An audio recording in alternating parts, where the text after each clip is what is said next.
నేను నీ కట్టడలను నేర్చుకున్నట్లు శ్రమనుందుటే నాకు మేలాయను అంటాడు.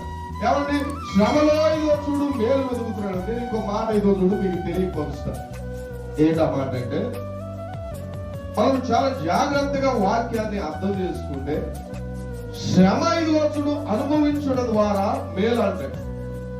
మరొక చోట ఇదో చూడు భక్తుడు తెలియజేస్తూ అంటాడు, ఒకరి జన్మదినము కంటే మరణ దినము మేలు అంటాడు.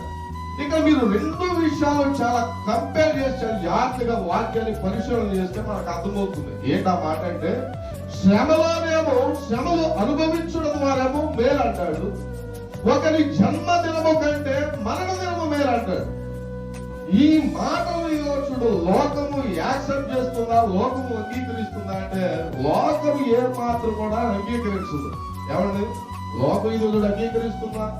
ఏ మాత్రం బట్టి శ్రమలలో ఈ రోజు మేలు దాయడం ఏంటి, శ్రమలలో సంతోషం ఏంటి, ఒకరి జన్మదినము కంటే మరణ దినము మేలేంటి అని చూడు లోకము అంగీకరిస్తుందా అంటే లోకం మనుషులు ఏ మాత్రము కూడా అంగీకరించకపోగా ఆ లోకపు మనుషులు ఎట్లా ఉంటారంటే అవమానిస్తూ ఉంటారు, హేళన చేస్తూ ఉంటారు, సిగ్గుపరుస్తూ ఉంటారు. దేనికని ఒకరి జన్మదినము కంటే అంటే ఇప్పుడు మీరు గమనించండి, ఇప్పుడు మరణ దినాన్ని ఎవరైనా ఈరోజు సంతోషిస్తారా? ఏ మాత్రము కూడా అంగీకరించదు. కానీ బైబిల్ గ్రంథం ఏం చెప్తా ఉందంటే, శ్రమ వలన ఈరోజు నీవు మేలు పొందుకుంటావు.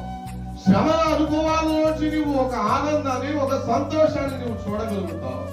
బైబిల్ మరో సంగతి చెప్తున్నటువంటి సంగతి ఏంటంటే, మరణ దినము నీకు మేలు అంటుంది.